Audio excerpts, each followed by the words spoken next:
As Iyanla Van Zant once said, it's important that we share our experiences with other people. Your story will heal you, and your story will heal somebody else. At Project Sleep, we believe that your stories matter, which is why we train people with sleep disorders on how to share their stories through our Rising Voices program. This Rising Voices podcast series features a variety of firsthand stories from people living with sleep disorders around the world. Each person's story offers unique and important insights. Welcome to Project Sleep's podcast. Project Sleep is a 501c3 nonprofit organization dedicated to raising awareness and advocating for sleep health, sleep equity, and sleep disorders. I'm your host, Julie Flagar. We're so glad you're here as we work together towards making sleep cool. On this podcast, all guests express their own opinions. While medical diagnoses and treatment options are discussed for educational purposes, this information should not be taken as medical advice. Each person's experience is so unique, which is why it's so important to always consult your own medical team when making decisions about your own health. If you haven't done so yet, please hit the subscribe button so you never miss a Project Sleep podcast episode. And if you enjoy this podcast, please leave us a rating or review wherever you listen so that we can reach more listeners and raise more awareness. Hello, everyone. We have a very special guest with us, Rachel Miyazaki. She is a production coordinator and houseplant enthusiast living in Seattle, originally from Hawaii. She has struggled with sleep disorders since childhood, and now, as a Rising Voices of Narcolepsy writer, wants to advocate for fellow people with narcolepsy, especially students and employees. So with that, Rachel, we're so excited to have you read your essay. Great, thank you so much. So this piece is called The Awakening, and it was originally published in Brainmill Press's Voices series. I'm 27 years old and have never had a good night's sleep. From childhood through early adulthood, I struggled to fall asleep at night and fought to stay awake during the day. At its most extreme, my body would demand 12-hour sleep-wake cycles, refusing to wake up until 3 p.m. and finally caving into sleep at 3 a.m. Whether it was blamed on technology, caffeine, or another culprit, family, friends, teachers, and medical providers were convinced that it was me choosing to be this way. Part of me believed it too. TV shows and movies reinforced these stereotypes in my mind. Yet, part of me found flaws in their accusations. The spontaneous burst of nocturnal energy started long before I ever took a sip of soda or owned a cell phone. When I turned 23, I started to notice a shift. I began to never feel completely awake. Other chronic illnesses had prevented me from fulfilling my longtime dream of volunteering overseas for the Peace Corps. So I did the next best thing: work with international students at a university. My body can't handle humid tropics or arid deserts, but a rural college town would be smooth sailing, or so I thought. On one of my first days, I attended an early morning meeting with staff from another department. We started off with introductions, and I enthusiastically scribbled each person's details in my notebook, eager to foster this new partnership. Then I felt it. Unbearable sleepiness crept on my body, weighing my head and eyelids down like tar. I wasn't sure what was worse: admitting defeat by putting my head down into my arms on the table to sleep, or enduring the awkward ebb and flow of my head with my eyes rolled back and my mouth hanging open. I figured that, at least in the second case, I was somewhat upright and attentive, though probably appearing more like a propped-up zombie than a well-meaning professional. This was my wake-up call. I knew something was definitely wrong. It's hard enough to be taken seriously in the workplace as a woman of color spawned in the 90s. I'm fueled to surpass expectations by every clickbaity gripe about millennials on my newsfeed, every microaggression I swallowed behind a forced smile. Embarrassment, frustration, and desperation drove me to seek out answers from various doctors and test quirky tips from online listicles. I had cut out caffeine due to the onset of an unrelated heart condition. I tried wearing orange tinted glasses to block out wakefulness promoting blue light from electronics, but mostly just made me feel like a rebel pilot from Star Wars. Nothing worked. I would be so tired that the times that I could manage to call or email in to my supervisor to request a sick day, my slurred speech and nonsensical texts led them to jokingly say that I sounded drunk. Coincidentally, the onset of my chronic illnesses had led me to become intolerant of both caffeine and alcohol.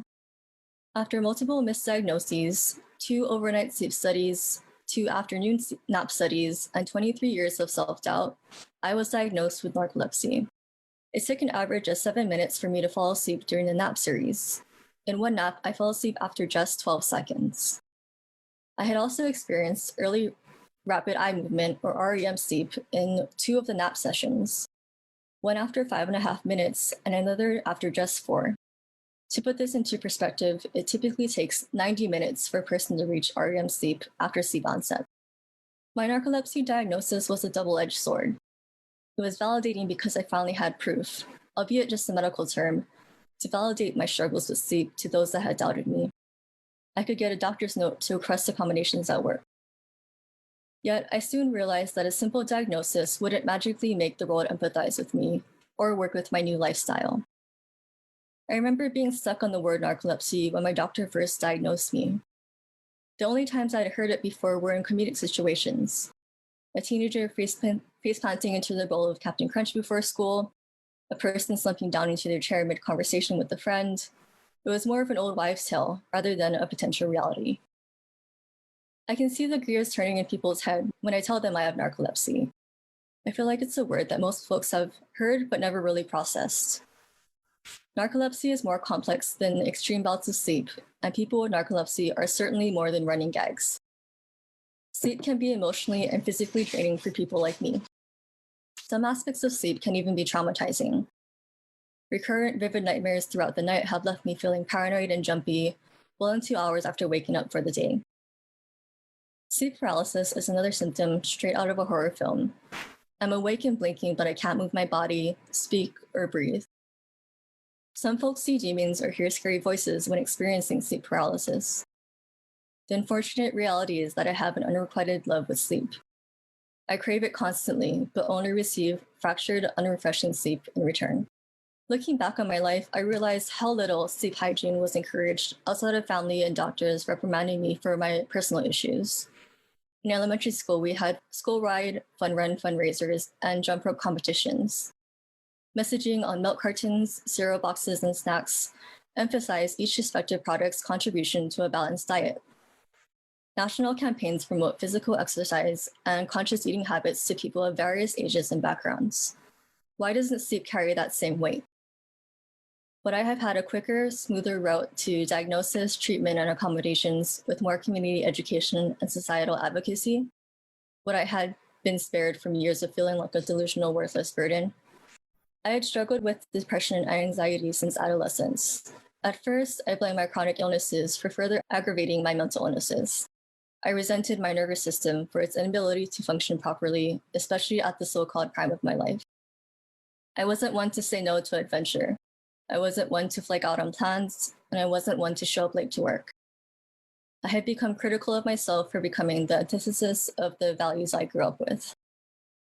As I became more involved with disability rights, I realized that my embarrassment and frustration stemmed from the ableist structures and perspectives I encountered and internalized.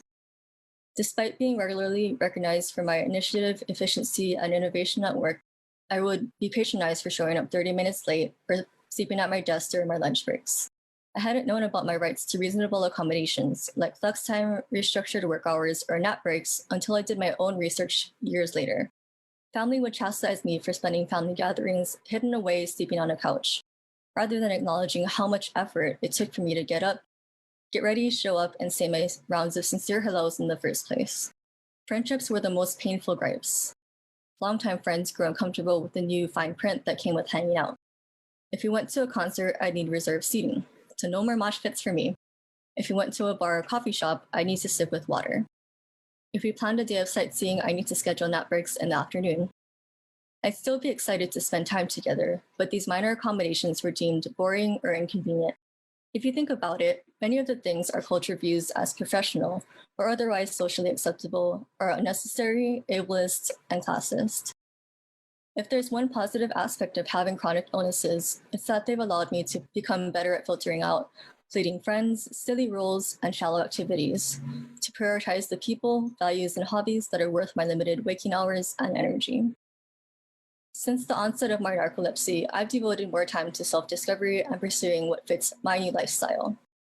I used to love the thrill of the outdoors, especially traveling to national parks across the US.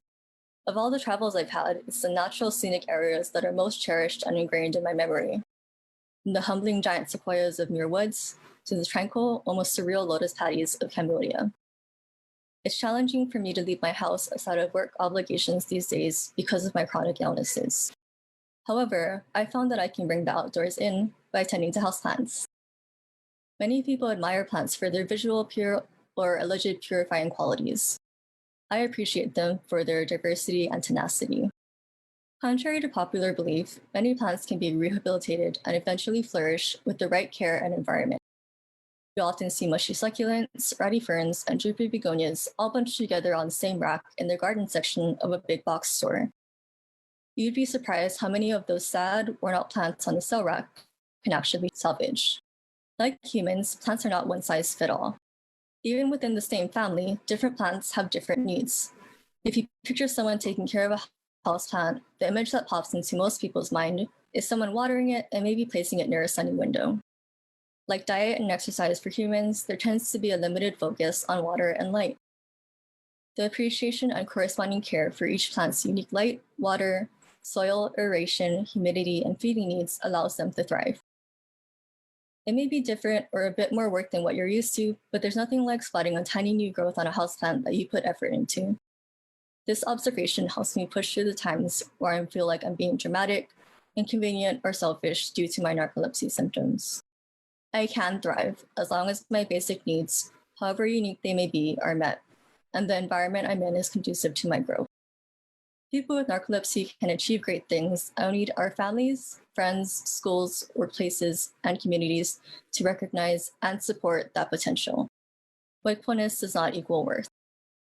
Yay! Oh, wow. Such a powerful essay. Thank you so much for sharing it with us and read so beautifully. I told Rachel when she read this during our practice round the other day that she had the voice for, essay reading. And I was jealous, and that if I ever wrote another book myself, I would like to hire her to be the reader because she just did such a beautiful job reading. Which actually, as I learned when I did my own audiobook, it's quite an art. Yes. So great job, Rachel. It's just, Thank you. Although I already loved your essay, hearing you read it is such a special experience. So let's see. You currently work in disability rights video production, which is so super cool. Can you tell us a little bit more about that? Yeah. I'm a production coordinator with Rooted in Rights, which is the creative media team for Disability Rights Washington, which is the protection and advocacy agency for the state of Washington. So basically, the Disability Rights Washington is a legal team that advocates for the rights of folks with disabilities, and Rooted in Rights helps produce media, mostly video content, but also social media content for those advocacy efforts. And how did you get involved with that? I actually didn't know disability rights was a thing until I started. So it was like I'm very fortunate to have stumbled into that. Before, like I mentioned, when I grew up, no one ever talked about disability rights or even accommodations. So, discovering this whole new world of people and this whole new identity that you can claim and be proud of was really special for me. Oh, it's so, so cool. So you fit in so many different points here, and it was interesting to reread it now, kind of like in the wake of COVID-19 and, how much life has seemed to change so dramatically, like so quickly for people in America. And so I thought that point about how you talked about how you had loved traveling so much, that was a big part of your life, and that you weren't able to do that because, in your case, because of your illnesses, but you found this love of houseplants. But then you go and make this incredible analogy. And I'm sure everyone did catch it already, but for those that are slow, because I read it a few times to realize how you weave together basically this beautiful point you made earlier about sleep and how sleep isn't important enough out there in society, which, yeah, I agree. And then your point about how you could thrive, but you needed to have with accommodations. And so you kind of weave both of those points back into the houseplant analogy. How did you come up with that? Yeah, it wasn't, it was, I think, partway through the writing process, first thinking about the main points that I wanted to include, but you have to find some way to make it interesting and to hook people in and keep their attention. And there's houseplants everywhere in my house. But yeah, even in reflecting on my personal time in caring for these plants, and like, everyone jokes about, oh, I have a black thumb, but it just takes trial and error. Like, even for me, I feel pretty comfortable with houseplants now, but it took me a lot of research and a lot of sick and dead plants to really, it just takes the effort. You can't just expect a plant to just be perfect, or you can't expect yourself to be perfect. It's that connection to like taking care of houseplants that I enjoy the most. It's not necessarily like, oh, look at this pretty plant. It's the work I put into it. Yeah, well, it is just an incredible analogy. When we were talking before, we also kind of talked about this point about how, which resonated with me personally too, in prior jobs. Now that I work full time for Project Sleep, I was already working from home, which is quite great for me. Not commuting across greater Los Angeles to a job anymore, but that this time with COVID-19, all at once, we see a lot of more people able to work from home than ever before. So I don't know if you had anything else you wanted to say about that experience for you personally, or, what you've seen for different people. Yeah, I feel like I've seen a lot of other people with chronic illnesses, like, just grown at how like quickly reasonable accommodations for everyone across the board was implemented when we asked so that we can do the equal work. It's not a privilege, it's just so we can do the same work that everyone else does. It's impossible, and I think about, the jobs that I've had where I couldn't work from home or flex time wasn't a thing, and it made it so much harder just to show up. Not even like the days that I could show up, my work would be great, but the days that it was really hard, then my work, not because I had less effort or for some reason my skill set went down. It's just, that simple thing of, can I work from home? Yeah. Oh man. Well, great war stories of past jobs. I remember I did have one supervisor, probably the best supervisor I ever had, who like told me one day when I said, sorry, I'm late, blah, blah, blah, and she said, sweetheart, just come here when you feel well enough to. And the way she said it made me feel like this complete trust that she actually meant it, that I could just show up when I felt well enough to. That was just, such a game changer. So there's wonderful people out there in some cases, but then also, this time we're seeing, like what you said, reasonable accommodations and being able to work from home. So let's hope it lasts, hopefully now people realize this is possible. And so that people with disabilities will be able to do more like this going forward forever.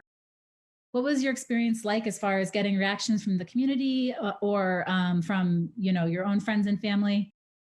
Yeah, so obviously I shared it in the narcolepsy groups I'm in, and, lots of people also resonated well with it. Shared it with my parents, and I think it was the first time they really understood my day-to-day life and like everything, not just recently, but from childhood, and all those, cliches about pulling the kid out of bed because they won't wake up for school. Like, it's not because I stayed up all night playing video games. It's because I literally can't wake up. My mom like thanked me and she was crying, but it's nice to finally, to have people that you're close to and have been such a big part of your life finally, understand what you're going through. And, it shouldn't take me going to the little details about how difficult it is for people to care. But I think this is a great opportunity because, people don't, it's sad, but it's the reality. People kind of block out the general day-to-day complaints, but when it's put in a way that's digestible for them and, the analogies make it easier for them to understand, I think that helps a lot. Yeah. Plus, there's like I think a difference between, you just never can be anyone else's shoes. So when I wrote my book, people that were very close to me during that time said when they read it, they just had no idea of all the stuff, like I just don't, even when people that I felt that I was close to and that actually even got it, and then they read the book and they said, oh my God, I still didn't even realize all of it, but you just don't always tell everyone every part of your life, because even I think as a coping mechanism, we just try to like go on, as opposed to even like take the time. Wow. Okay. Well, I love that you got those responses. That makes me so happy. We have a question from Facebook that says, do you think treatment is key to your success? Like, being able to work, I guess. Yeah, I'm on wakefulness promoting medication, and one that helps me get actual restful sleep at nighttime. But even those still have their drawbacks, and the number of treatments are really limited still for narcolepsy. One of the hard things is, even though the wake medicine helps me be able to wake up and stay awake during the daytime, my body gets used to it really quickly. So, I can work full-time 9 to 5, Monday through Friday usually, but that requires me to sleep literally almost all day from Saturday through Sunday. So it's hard because part of me is like, is this living? If I can't have a social life, if I can't, do much around the house, not even for others, but just like personal care. But yeah, I think there definitely needs to be more attention on treatments, whether that's medications or whatever, in addition to what can we do now for people that have narcolepsy, whether that's accommodations or just spreading awareness. Yeah. How has your journey been as far as managing narcolepsy and other conditions? Has that like been a challenge, or, I mean, I just assume it is, but I don't know if you had anything else. Yeah, it's kind of difficult because, the other condition I have is POTS, which basically means my heart rate skyrockets, usually when I'm in an upright position, but also randomly.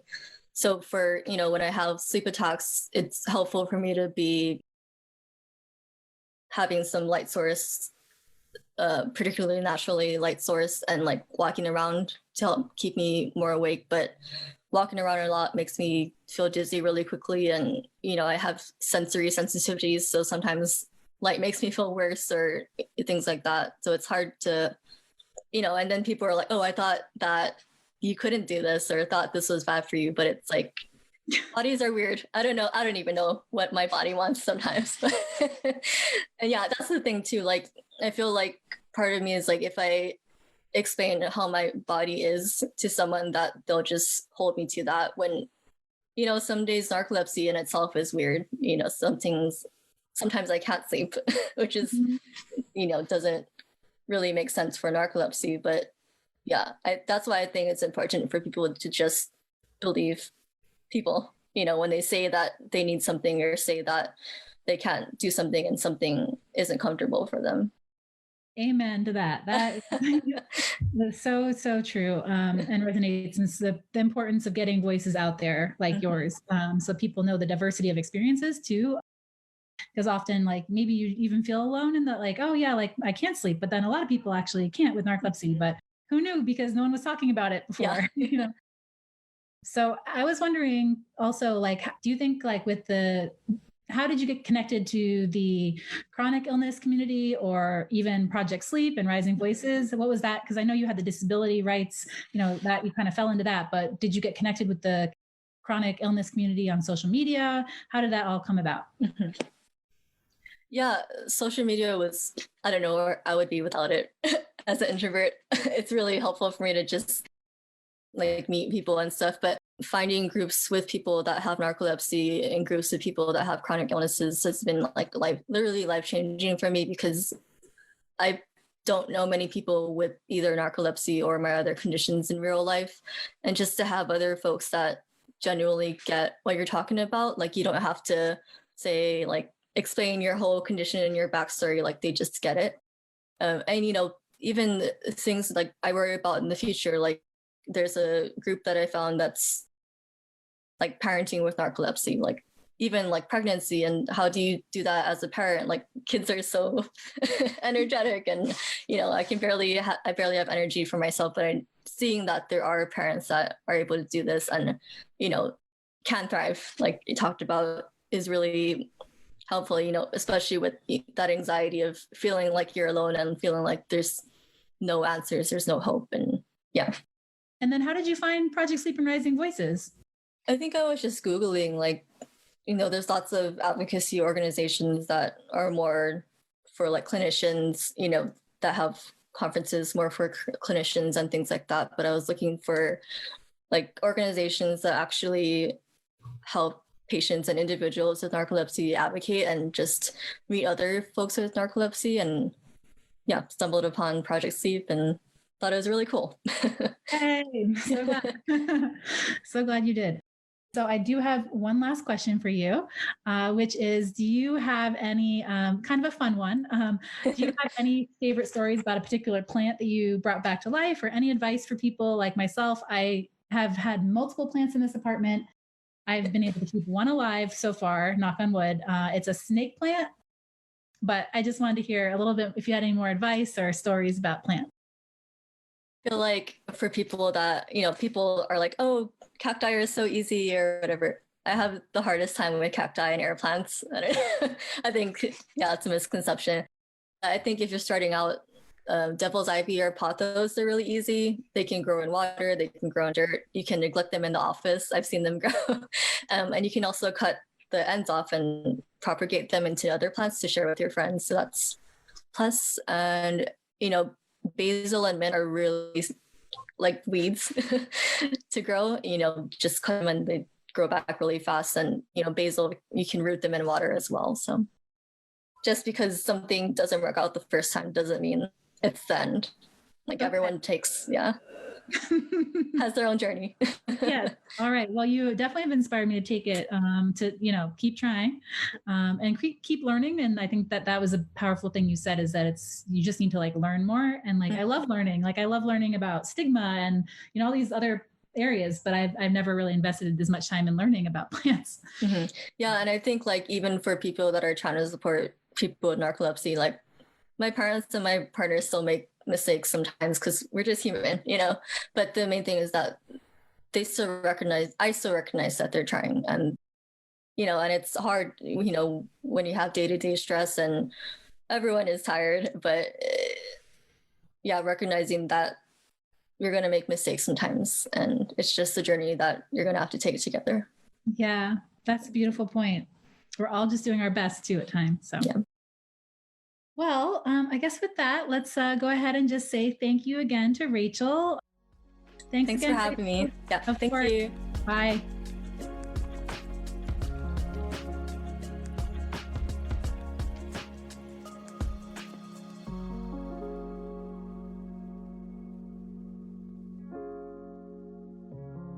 The Project Sleep podcast is produced by Carver Sound Productions. For more information on podcast production services, visit carversoundproductions.com.